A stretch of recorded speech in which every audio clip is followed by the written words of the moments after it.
Alright guys, so what is up everybody on Bullet? What? Alright, so what is up everybody on YouTube? This is Bullet RC coming to you guys again with yet another, no, not a Honda Civic commercial. No, I can't skip it. Video. Anyways, this one is going to be, of course, you guys can see the shirt. I went full Travis Scott stan on this one and went ahead and threw on my La Flame t-shirt from way back. And we're gonna talk about Rodeo, and I really think it's really cool that you guys wanted to hear my opinion on this, because I know I put a lot of people on to Travis Scott just from featuring his music in my videos and stuff, and people just asking about it. And I wanted to do this like as a regular kind of segment, maybe on Fridays or Saturdays.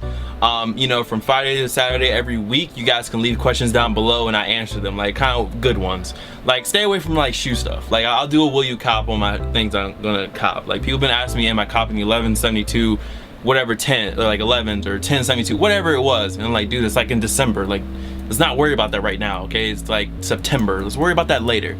So just like, I don't know, what's your favorite dinosaur? What's your favorite color? Did you get Metal Gear Solid 5? Getting Fallout? Like just weird stuff. Like just ask like some different stuff. Not are you copying this and are you copying that? Nah, let's do something different. But anyways, you guys came here for my opinion on the album, and I'm not dead in hip hop.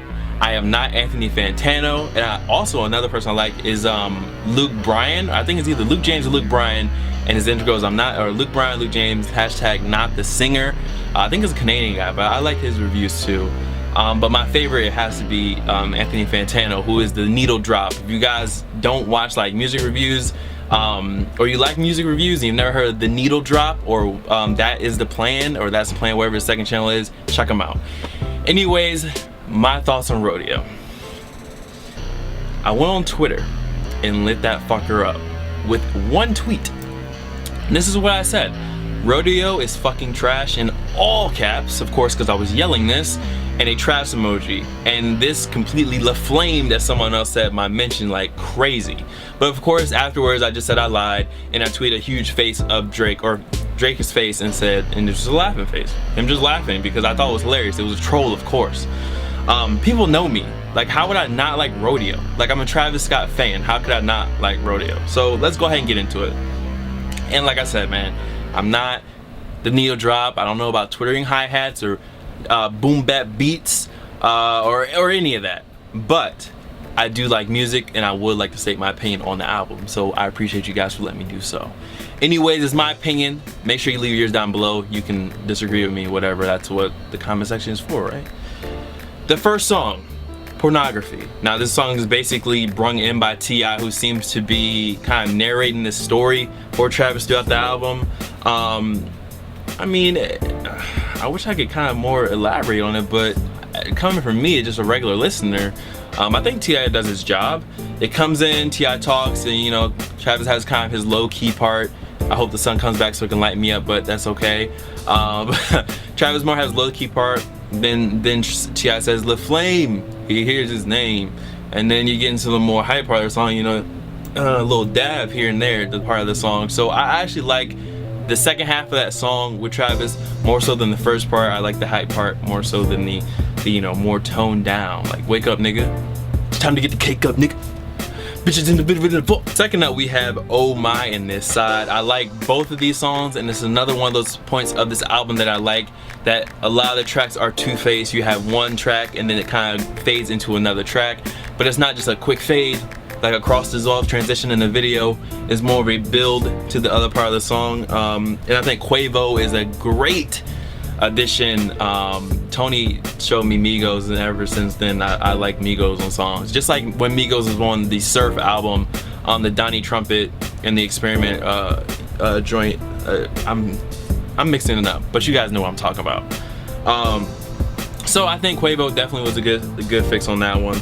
Next up we have 3500, which I think was the leading single from this album. I think it was an overly long song. I didn't need that drawn out instrumental in the end, but I like Travis' verse. I think Future sounded a little bit more laid back than what you heard on like Dirty Sprite 2. Like, he's not fucking bitches and flip flops. He's more just chilling, laid back, hanging out, doing drugs. That Future. And then we have 2 Chainz, and I don't really care for 2 Chainz, so I didn't really care for his verse. and that's just what it is. So next up, we have Wasted with Juicy J. This is another track I haven't really spent a lot of time with, so I can't really talk on it that much. It just, let me listen to it 1 second. 12 seconds later. Alright, so as far as that one goes, it's straight, but it's not one of my favorites. So I'd rather just, it's okay, but it's not one of my favorites. So I'm gonna just keep it moving over that one. Next we have 90210. I really like this song. I like the feature. I don't even know who Casey Hill is, but she sounds amazing on this track. And it basically, of course, you know, stripper from the valley, looking for drugs. You know, just regular Hollywood, Beverly Hills, drugs, rich people, pills, and like that kind of theme is a little bit repeated on Antidote, which I actually like. I like Antidote, I like 90210, but we're going to get into Antidote later. Next up we have Pray for Love, which is a good song.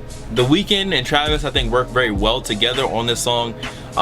You know, just The Weeknd, Pray for Your Love, then you have, you know, Travis come with the verse, and The Weeknd himself is a strong force right now, releasing Beauty Behind the Madness, which I haven't had a good chance to listen to yet.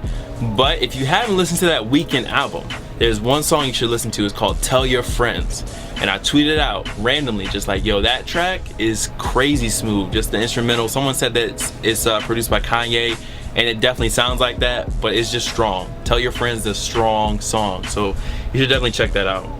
Next up we have Nightcrawler, which sounds exactly like what I thought it would sound like when I saw Sway Lee and Chief Keef on it, and that's not even a negative thing. I like Ray Schmurd, and that's actually drummer's ear backwards. I didn't know that. Once again, shout out to Needle Drop, because I had no clue that was a thing. And of course we have Chief Keef on it. I do like certain Chief Keef songs. I would say that I like Chief Keef not for his lyrical content, but just the energy he brings, or the lack of. It's weird. Chief Keef just has his own type of style. If you like, I like Fool Ya by Chief Keef. That's a good song. I like Fool Ya. I like Nobody, with the one with Kanye West. I like those songs. And there's probably some more I can't even think of. But Sway Lee does his job on this as well. Like I said, I like Ray Schmurd. I like their album. I think they're great. I think they're just doing great, you know what I'm saying? Because a lot of people thought they would fall off, and they definitely don't. They perform at their shows from what I've heard, and they're straight. Yeah, I like the chorus too, like, oh, the And then next up we have Piss on Your Grave, which was the song with Kanye West. I was excited to listen to it, and then I heard it, and it sounds like a throwaway track from Kanye. Like, it's kind of more so like this with all the other songs on the album, and I'm kind of repeating a little bit what the Needle Drop said, but with all the songs on the album, how they sounded, the beat on this joint, this is more of a guilty pleasure track for me, because it's not a great track from a lyrical standpoint, especially where Kanye comes in, like Piss on Your Grave, yow, yow, yow. Like, it's a hype track. I'll listen to it because it's a hype track. But the whole piss on your grave, piss on your date, I piss on everything. And but Travis's verse is strong. The flow is good on this one, and the beat really saves it. But Kanye, I feel like he just threw something on the track, and it's just Kanye, so he just throws it on the track. It's a hype song. That's all it is. Next up is Antidote, which is still one of my favorite songs, even though it's been out already. I know that whole last verse by heart, so that's one of my favorites for sure. Impossible, I like that song too. You know, just the kind of the theme of that song. I wish I could do Impossible, feeling like maybe he can't do something or he's trying to overcome something. I like that song. Maria, I'm Drunk is a song that I really don't care for. A lot of people saying Justin Bieber went off, but it doesn't really seem like. I was surprised when it was Justin Bieber. I was like, oh, okay, all right, Justin Bieber's doing a little something. I wouldn't say it was crazy, like hype, like dang.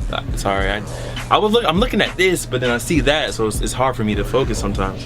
But yeah, that one's okay. You know, Young Thug feature, it's all right. And it just, that song sounds like they were drunk when they recorded it. So in that sense, I like that they stuck with the theme. Maria, I'm Drunk.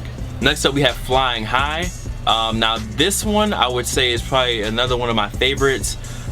Just that the beat, Pharrell in the back with his hey ad-lib, it's a great track. It's really good. Like, this is one of my favorites. If you can't tell, one of my favorites, Flying High.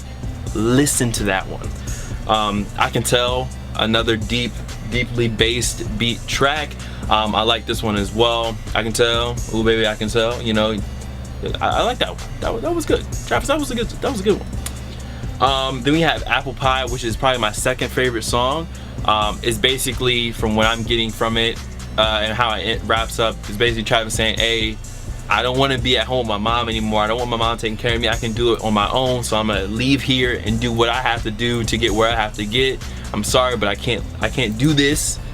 I want to do this for myself.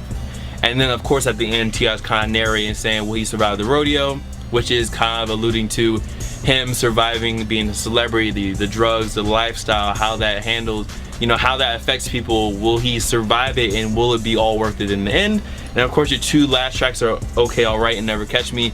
I love how that Okay Alright starts, like how it brings in that beat. You can hear it, the bass is good on that one. Okay Alright is a good song.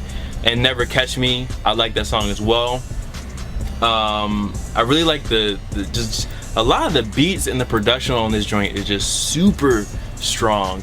And I wish I could get into it more in depth, but I can't. I'm just a regular music listener. I am a Travis Scott fan, and to me, Rodeo was a good album. And if I had to give it any rating out of 5, I guess I could just say a 4 out of 5 or a 4.5 out of 5, just for everything. And then it was just Pistol and Grave was a little bit disappointing, but to me it's still a solid album, and I can't wait till Travis comes back to either Norfolk the Norva, maybe Washington DC this time, but I'm gonna go see him, and I need to get a tour t-shirt this time. Okay, I have this one. This has seen this has seen one very sweaty La Flame concert, but I want another one. Anyways, y'all be easy. Much love to all the fam, followers, and supporters. Sorry for a long video, but with music reviews, I think going through each track is the way to go, and just explaining why I like it, why I don't. And yeah, so y'all be easy. You guys can follow me on Instagram, Twitter, here, there, blah, blah, at BulletRC. And I'm gonna see you guys next video.